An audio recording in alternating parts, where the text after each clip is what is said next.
I adjusted my simple black dress in the mirror of my penthouse apartment, deliberately choosing the plainest outfit in my closet. The standard issue MacBook I'd bought specifically for family visits sat on my desk, its screen displaying a few basic digital art pieces. Nothing too impressive, nothing that would hint at the empire I'd built. The invitation to the Morrison family reunion sat on my kitchen counter, its gold embossing catching the morning light. Hosted, as always, at my sister Diana's mansion in the Hamptons. Join us for a celebration of family success, the card proclaimed, making me wonder if they'd ever celebrate any of mine. My phone buzzed, a message from my CFO about our latest acquisition. Contracts are ready, Maya. Morrison Tech's board just approved the sale. They have no idea Dreamscape Animation Studios is the buyer. I smiled, tucking the phone into my purse. 10 years of carefully hiding my success was about to pay off in the most satisfying way possible. The drive to the Hamptons gave me time to reflect on how I'd gotten here. Growing up in the Morrison family meant one thing: business was everything. My father, James Morrison, had built Morrison Tech from the ground up, turning it into a respected name in enterprise software. My sister Diana had followed perfectly in his footsteps, getting her MBA from Harvard and rising through the company ranks. And then there was me, the disappointment, the daughter who spent her time doodling in notebooks instead of studying business strategies. Art isn't a career, Maya, my father would say, his voice heavy with disapproval. It's a hobby at best, a distraction at worst. I remember the day I told them I was majoring in animation at art school instead of accepting my place at Wharton. The silence in our dining room was deafening. "You're throwing your life away," Diana had said, while our mother quietly dabbed at her eyes with a napkin, as if I'd just announced a terminal illness. What they didn't know, what I never told them, was that I'd also been taking night classes in business administration. While they thought I was wasting time at art school, I was actually building the foundation for something bigger than they could imagine. My first animated short film won a student competition. The prize wasn't much, $5,000 and some industry recognition, but it was enough to start. I used the money to hire 2 other artists, working out of my tiny apartment to create content for small businesses. That's when I discovered something interesting. The corporate world was desperate for good animation. Training videos, marketing materials, product demonstrations.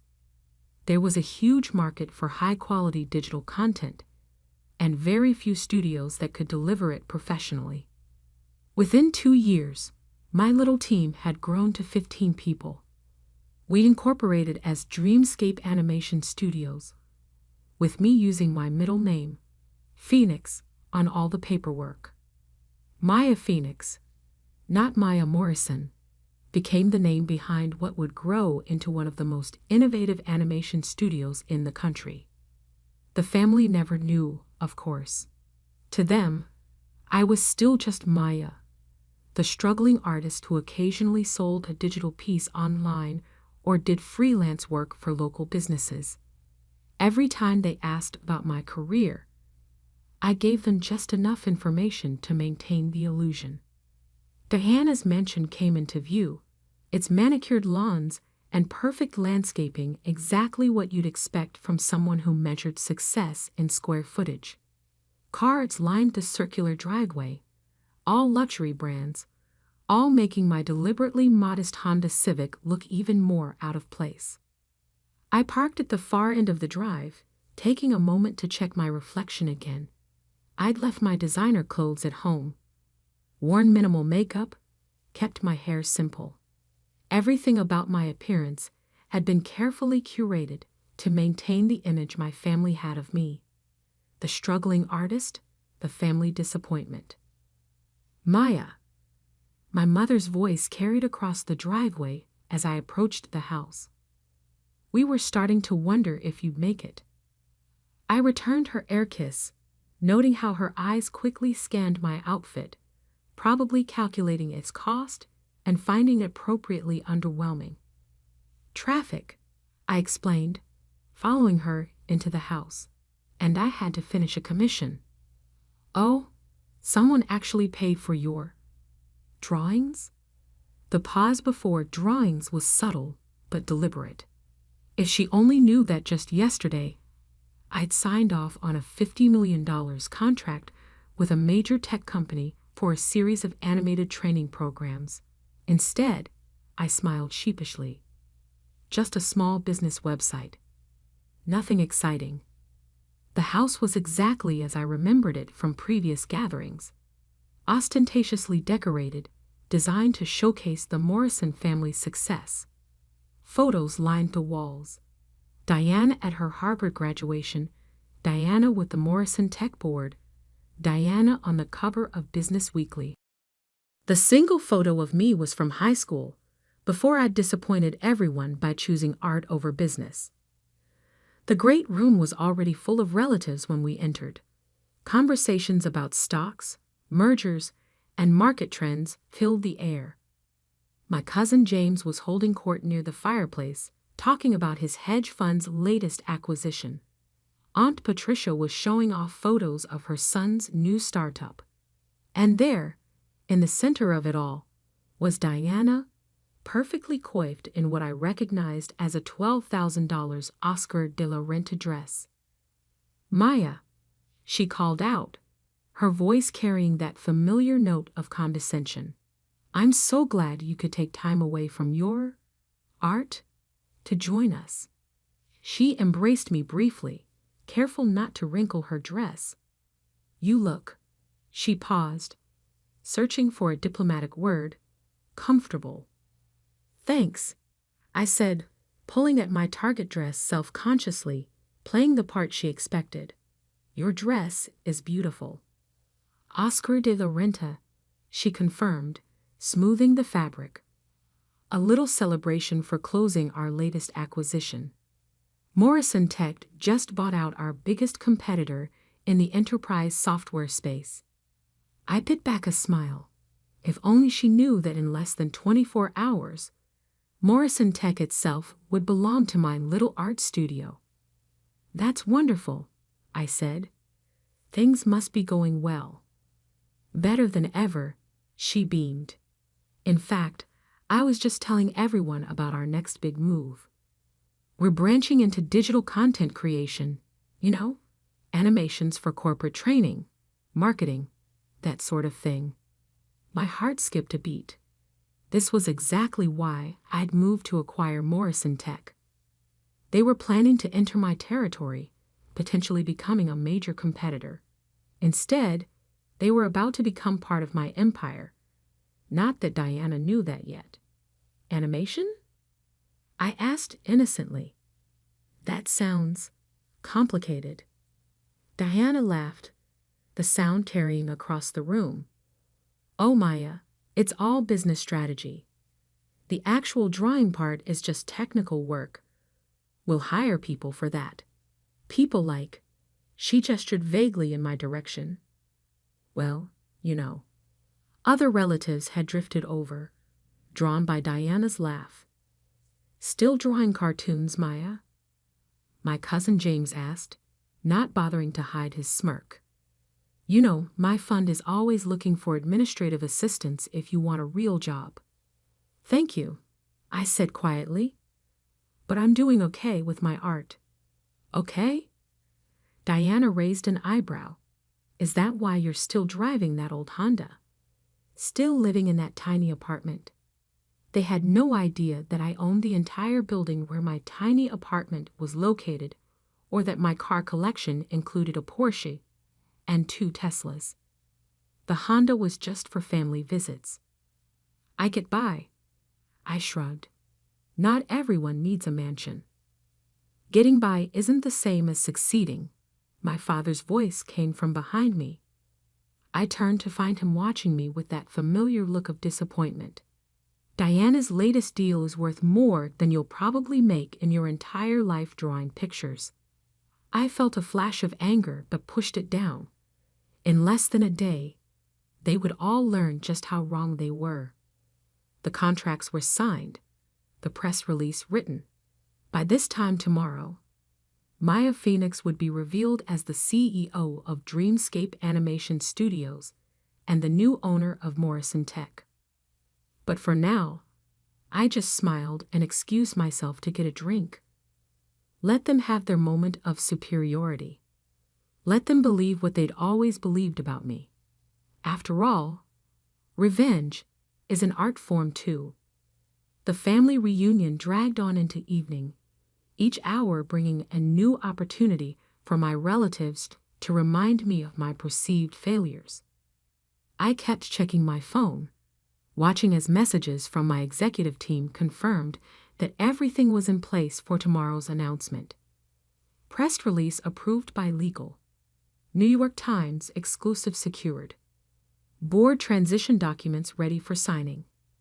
I was standing by the floor-to-ceiling windows, watching the sunset over Diana's perfectly manicured garden. When my father approached, he held a glass of his favorite scotch, the same brand I had a case of in my office, though he didn't know that. "Maya," he said, his voice carrying that perpetual note of disappointment, "your mother and I have been talking." I braced myself. These conversations never ended well. "Diana's new digital content division will need artists," he continued. "Basic level stuff. Nothing too creative. But it would be steady work, benefits, a real salary." He emphasized real, as if what I did wasn't real work. "She's willing to give you a chance, despite your limited business experience." I took a sip of my champagne to hide my smile. If he only knew that my company's annual revenue was nearly triple what Morrison Tech made in digital services. "Thank you, Dad, but I'm okay with my freelance work." He sighed heavily. "Maya, you're 32 years old. Don't you think it's time to stop playing around with drawings and join the real world? Look at your sister. She's made something of herself." Through the window's reflection, I could see Diana holding court among our relatives, probably sharing another story of her business triumphs. She'd always been good at that, making sure everyone knew exactly how successful she was. "I know you think art is just playing around," I said carefully, "but there's more to it than you realize." "Is there?" He gestured at my simple dress, my unassuming appearance, because from where I stand, all I see is wasted potential. You could have gone to Wharton, could have been part of Morrison Tech's legacy. Instead, you chose to throw it all away for what? Digital doodles. The words stung, even after all these years, even knowing what I knew. Actually, I started, almost ready to tell him everything, but my phone buzzed again. A message from my COO. "Morrison Tech board members all confirmed for tomorrow's 9 a.m. meeting. They have no idea what's coming." I swallowed my confession. Less than 12 hours. I could wait that long. "Actually what?" my father prompted. "Nothing," I said. "You're right. I made my choices." He shook his head and walked away, leaving me to watch the final rays of sun disappear behind the trees. Across the room, I heard Diana's laugh ring out again.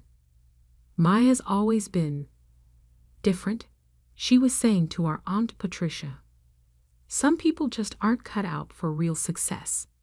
At least she's finally accepting the hand up we're offering." I checked my watch. 7:30 p.m. In less than 14 hours, everything would change.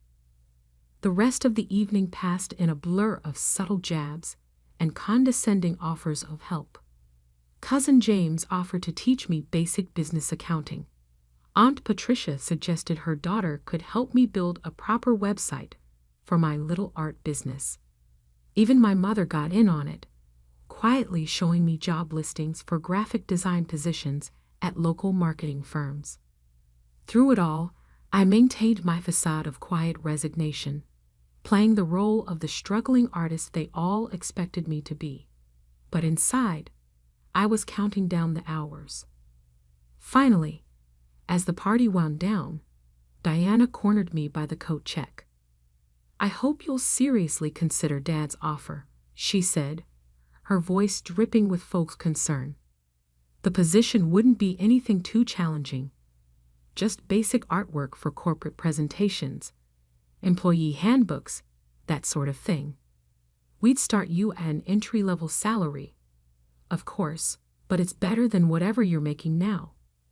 I thought about my penthouse office overlooking Central Park, about the team of over 200 artists and animators who worked for me, about the groundbreaking projects we were developing that would revolutionize digital animation. "I'll think about it," I said. "Don't think too long," she advised. "Once we announce our expansion into digital content next week, we'll have plenty of qualified applicants. I'm only offering because you're family." I nodded, accepting my cope from the attendant. "Speaking of announcements, will you be at the office tomorrow?" "Of course," she said proudly. 9 a.m. sharp.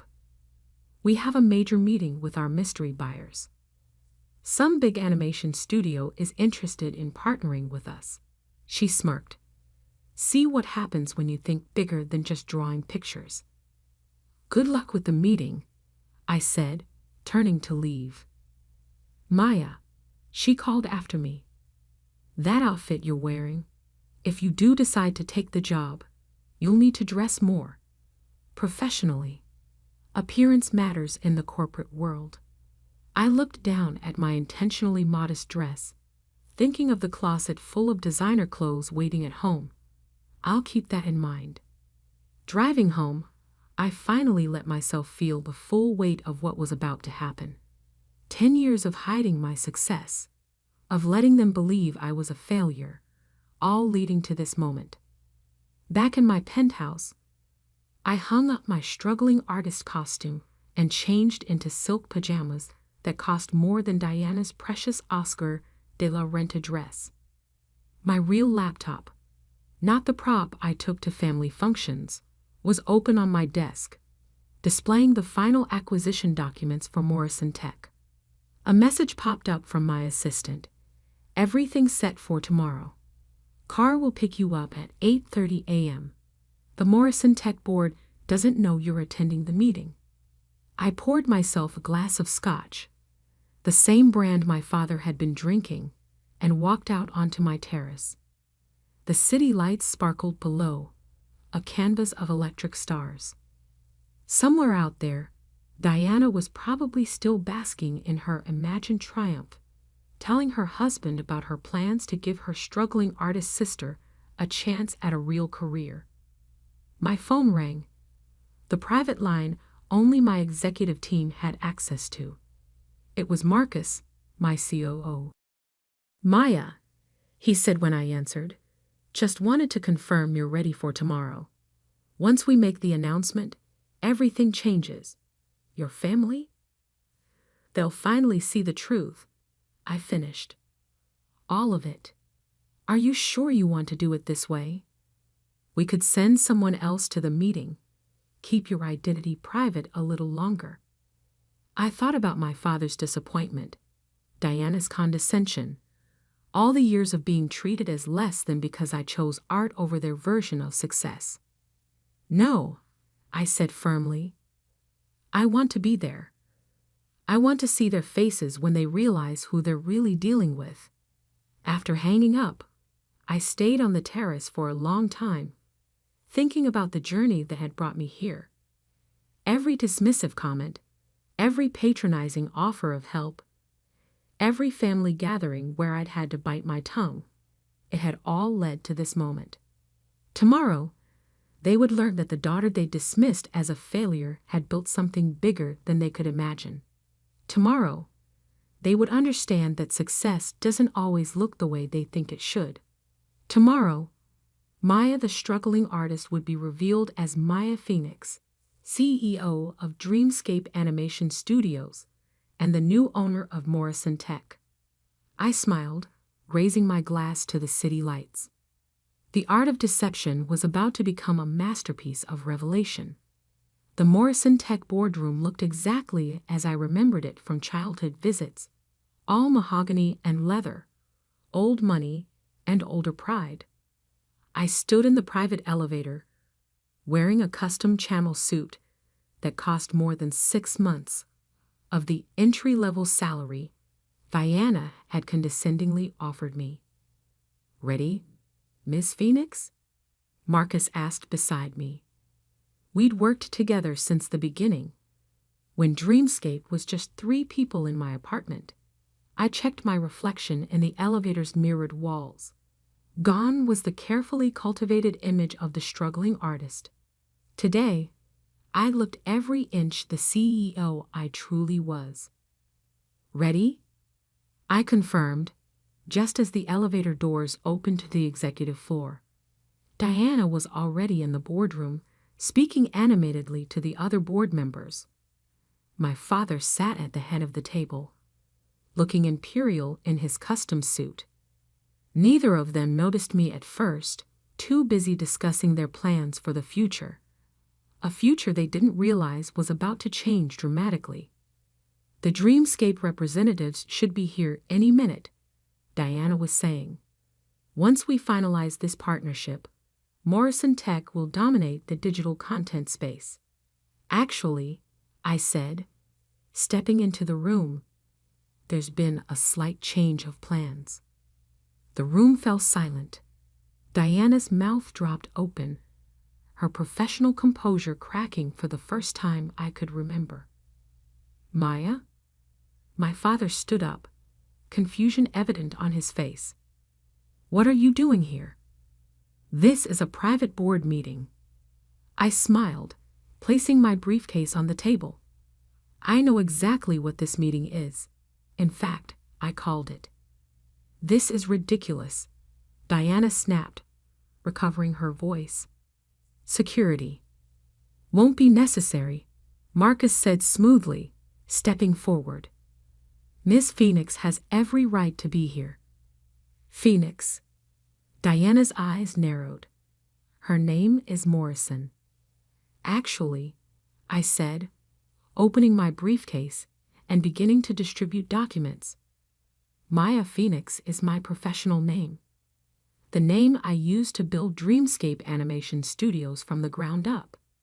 The name that's about to become very familiar to everyone in this room." The blood drained from my father's face as he looked down at the documents I placed in front of him. Acquisition papers, final sale contracts, press releases ready to go. This is impossible," he whispered. "Is it?" I took my place at the opposite end of the table. "Let me tell you a story about a girl who loved art and business equally. Who took night classes in business administration while attending art school. Who saw an opportunity in the market for high-quality corporate animation and built a company that now grosses over $100 million annually." Diana was frantically flipping through the papers, her hands shaking. You're Maya Phoenix, the CEO of Dreamscape?" "The same," I confirmed.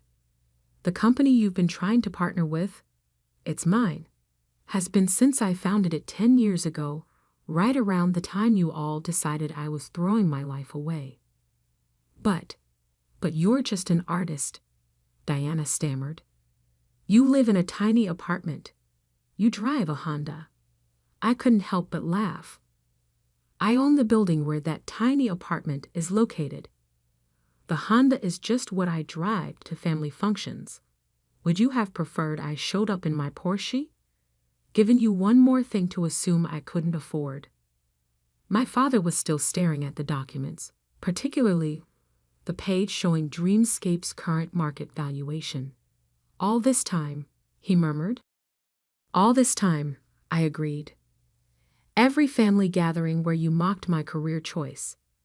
Every condescending offer of help, every comparison to Diana's real success. I was building something bigger than Morrison Tech could ever dream of being. Why? Diana demanded. Why hide it? Why let us think? Because you never would have accepted it. I cut her off. You would have tried to take control, to make it part of the Morrison Tech empire. You would have turned my vision into just another division of your company. I needed to build this my way, on my own terms. I stood up, smoothing my designer suit. And now, as of 9 a.m. this morning, Dreamscape Animation Studios is the proud owner of Morrison Tech. We'll be restructuring the company, focusing on innovation rather than tradition. Diana, your position as CEO will be eliminated, though you're welcome to interview for a role in our creative department. Father, you'll be transitioned to an advisory role until your retirement next month. The silence in the room was absolute. Even the other board members, who usually deferred to my father in everything, sat in stunned silence. You can't do this, Diana finally whispered. Actually, I can and I have. The board approved the sale last week, though they didn't know I was the buyer. The contracts are signed. The press release goes out in... I checked my watch. Approximately 10 minutes. As if on cue, my phone buzzed. The New York Times exclusive was live. Art meets tech. Dreamscape Animation Studios acquires Morrison Tech in surprise deal. CEO Maya Phoenix reveals plans for digital innovation. I turned my phone around, showing them the headline. By the way, Diana, about that entry-level position you offered me yesterday, I'll have to decline. I'm afraid I'm overqualified. The next hour was a blur of legal formalities, shell-shocked board members signing transition documents, and my father sitting in stunned silence at the head of the table that was no longer his to command. As the board members filed out, leaving just my family, Diana finally found her voice again. All these years, she said, her voice hollow, you let us believe you were struggling. You let us pity you. No, I corrected her. You chose to pity me. You chose to see what you expected to see. The failed artist, the family disappointment. You never once considered that I might be capable of more. My father stood up slowly, looking older than I had ever seen him. Maya, save it, I said, but not unkindly. I didn't do this for revenge. I did it because it was the right business decision. Dreamscape needs Morrison Tech's infrastructure to expand, and Morrison Tech needs our innovation to survive in the modern market. I gathered my things, preparing to leave. There will be a family dinner tonight at Le Bernardin to formally announce the merger. I trust you'll both be there. They nodded mutely. Good. Oh, and Diana? I paused at the door. To dress professionally. Appearance matters in the corporate world, after all. The ride back to my office was quiet. Marcus knew me well enough to let me process everything in silence. It wasn't until we were in my penthouse office, overlooking the city, that he spoke. Feel good? I looked out at the city, thinking about the path that had led me here. It feels right, like finally finishing a painting I've been working on for 10 years. My phone was flooding with messages. Relatives who had suddenly seen the news, who were just now discovering that the struggling artist they'd dismissed was actually one of the most successful CEOs in the digital media space. Cousin James, who had offered to teach me basic accounting, had already sent 3 messages asking if we could discuss potential synergies with his hedge fund. Aunt Patricia, who'd suggested her daughter help me build a website, was calling repeatedly. Even my mother had texted, Why didn't you tell us? I left them all unanswered. They'd have their chance to talk at dinner tonight.